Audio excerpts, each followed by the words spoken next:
Breno, pacote de gastos, pacote de corte de gastos, ajuste fiscal. Me parece, por tudo que está saindo no noticiário, tudo que aconteceu nas últimas 3 semanas, de que deu chabu, porque causou muitos ruídos dentro e fora do governo, houve muitas reações. O Lula, eu acho que espertamente mandou segurar e está começando a dar sinais de que a estrutura do pacote tem que ser modificada, porque ele estava voltado inteiramente para as costas do trabalhador brasileiro, do aposentado, dos servidores, enfim, de costos de gastos que atingissem justamente os mais pobres. Eu acho que, diante da dimensão dessa perspectiva, mandou fazer novas reuniões, mandou ter essas reuniões ministeriais, enfim. Qual que é a perspectiva desse pacote agora, na sua opinião? Vai vir, ele necessariamente vai ter que incluir outros setores da sociedade para poder mitigar a reação muito ruim que teve a proposta inicial, que na verdade nunca nem foi conhecida na íntegra? Esse é um ponto importante, né? É curioso porque, como o governo não deixou vazar qual era a proposta, nenhum veículo de comunicação conseguiu dizer essa é a proposta. Tá? Simplesmente, dessa vez, o governo, como deve ser, né? Na vida de um governo, conseguiu segurar a proposta, conseguiu impedir que ela viesse a público.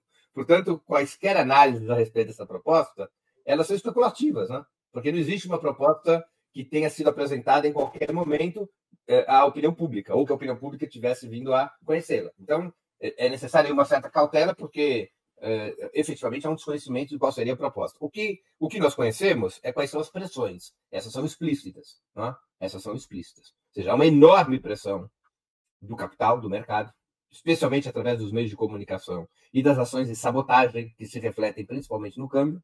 Há uma enorme pressão do capital para que o governo execute para 2025 e 2026, especialmente para 2026, cortes profundos no orçamento. Esses cortes orçamentários se destinariam, evidentemente, àquelas áreas mais importantes do orçamento, que tem mais recursos, e que são as áreas sociais, especialmente saúde, educação, salário mínimo, benefício de prestação continuada, o BPC e assim por diante. Uma enorme pressão. Né? Por outro lado, começou a haver uma pressão por parte dos movimentos sociais, dos sindicatos, da esquerda, incluindo o próprio PT, no sentido oposto à pressão exercida pelo capital. Ou seja, de que se tiver que ser feito algum ajuste para manter de pé o arcabouço fiscal, esse ajuste tem que ser feito no andar de cima, não tem que ser feito no andar de baixo. Né? Então você tem um enfrentamento. Né? E o governo está tentando se equilibrar nesse enfrentamento. A proposta que virá a público será efetivamente uma tentativa de se equilibrar nesse enfrentamento. Eu imagino que virá a público uma proposta híbrida. Mas eu repito, eu estou aqui fazendo uma especulação, porque a gente não conhece os termos reais do que foi proposto originalmente pelo Fernando Haddad e tampouco os termos do que estaria sendo finalizado, aliás, supostamente finalizado hoje, dia 13 de novembro. Em tese, hoje seria feito a última amarra no pacote de ajuste fiscal. Agora, é uma discussão, veja só, que é provocada por uma política adotada pelo governo. Ou seja, o governo adotou uma política fiscal no ano passado, o arcabouço fiscal, o novo arcabouço fiscal, que nos trouxe a essa situação. De fato, o arcabouço fiscal, para continuar de pé, ele precisa de cortes de gastos. A ideia de que o arcabouço fiscal pudesse se sustentar, ou poderia se sustentar, através de um crescimento contínuo e volumoso das receitas, essa ideia está frustrada, como era evidente que seria frustrada. E havia um problema matemático implícito no arcabouço fiscal, que levaria a essa situação a qual estamos chegando. Qual é o problema matemático? Só para recordar a nossa audiência. Qual é a estrutura básica do arcabouço fiscal?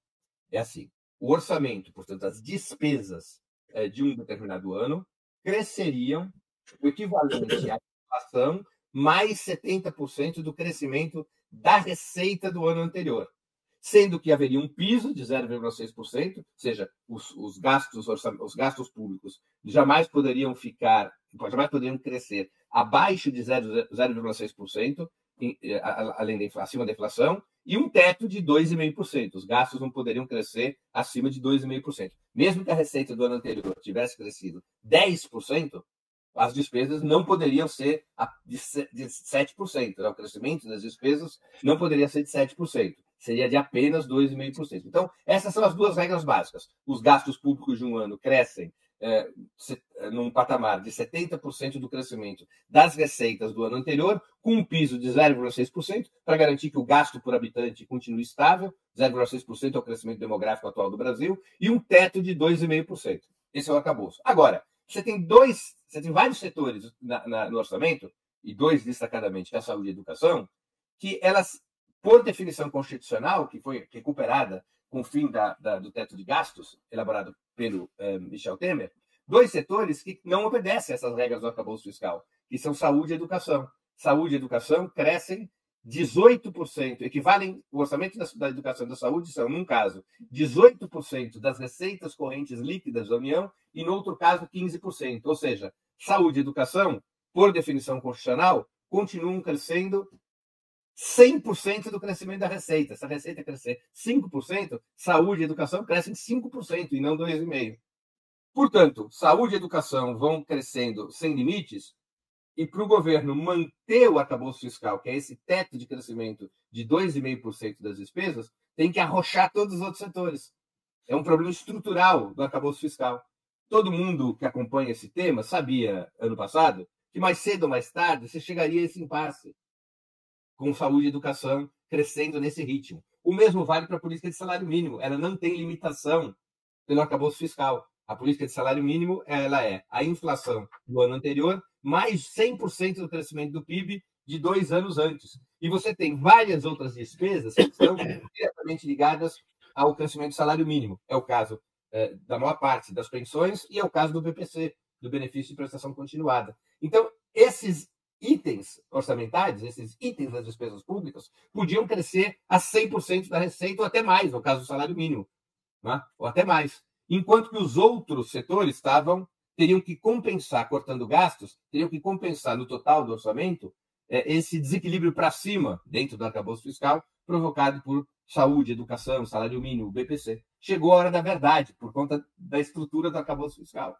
Era um problema gravíssimo do arcabouço fiscal.